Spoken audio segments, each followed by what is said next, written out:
તો તને લઈ દઉં. આખી જિંદગી તારા નિહાળા લેવા હું તને હું લઈ દઉં, ઉપરા લઈ દઉં કે એટલે મારા ઘરાક નહીં હોતો એટલે મારે લગન નહીં કરું.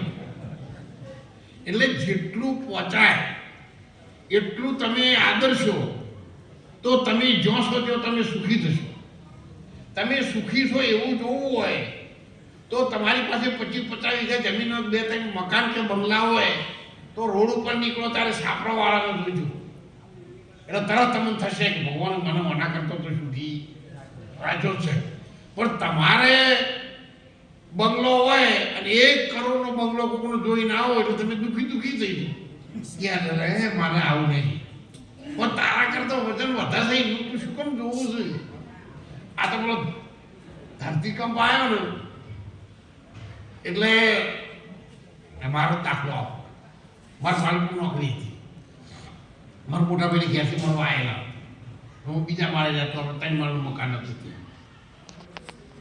એકદમ જાળી આવી હતી ને ખખડવા મળી ને એટલે મારા મોટા ભાઈના ઘેરથી હોય જતા થડમથી હે અંબાજી માં હે ભગવાન એ તો કેટલાને યાદ કર્યા. હું અગરબત્તી કરતો હતો. મેં કીધું જેનું નામ લેશે ને એ જ હલે છે તમારું નામ લી તો 1 ટકા નહીં જુઓ આખી દુનિયામાં જુઓ. દોડી પાછા આવ્યા. પણ આ તો આખી દુનિયા જો હલતી હોય તો આપણા આનંદ તલનથી આપણે કોઈ ગભરાવાની જરૂર નહીં.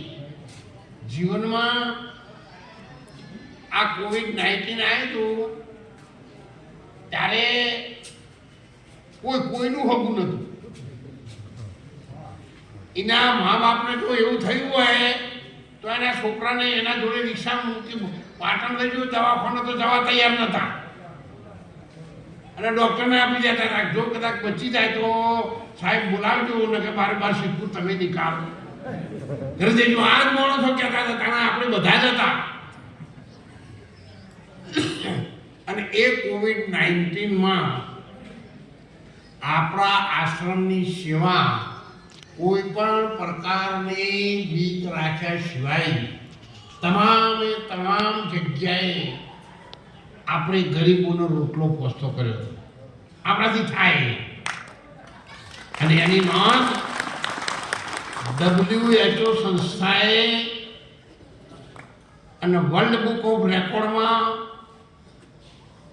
હું સન્માનિત છું. COVID-19નો 2021 ગ્લોબલ એવોર્ડ બોમ્બેમાં તારક મહેતાના હાથે ખૂબ મોટું ભવ્ય મારું સ્વાગત કરી અને ગ્લોબલ એવોર્ડ 2024નો પણ હું સન્માનિત છું.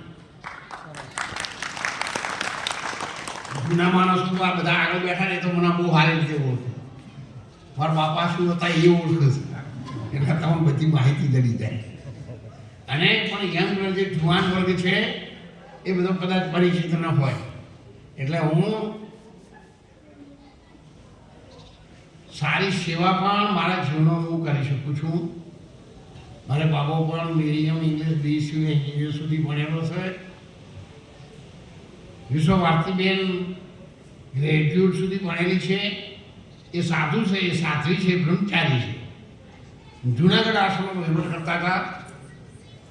રણુદા આશ્રમ શરૂ કર્યો છે. મંદિરથી ફક્ત 7 મિનિટનો જ રસ્તો છે અને તો કઈ સાલથી આપણે અન્ય ક્ષેત્રો ચાલુ કર્યું છે.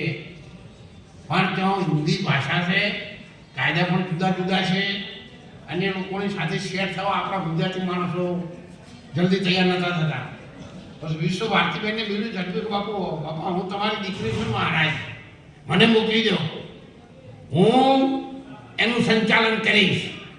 એકલી દીકરી છે પણ એ સંચાલન કરે છે 1 વર્ષથી. એટલે તમારી દીકરી અભ્યાસ કરતી હોય, ભણતી હોય, ડૉક્ટર, વકીલ, એન્જિનિયર કે CA બનતી હોય તો ક્યારેય એની પાછળ તમે કશું વિચારશો નહીં. એને ભણવા દેવો. નહીં ઘેર બેઠા ફોન કરી કેટલા આવી અવાજની જતી હજુ આવીએ નહીં. અમે તો વાટ જોઈ રહ્યા એવી ઉકરણી ન કરો. તમારા ભૂમિ પર તમને વિશ્વાસ નથી તો જ ફોન કરવો પડે ને. તો મારા ઘરવાળા પાસે એવો છે. મહેસાણાથી ભારતીબેનને પાલનપુર બોલાયો હોય ને તો આવ્યો ને 3 ફોનમાં ઘેરથી આવો. ભારતી બુને આવ્યો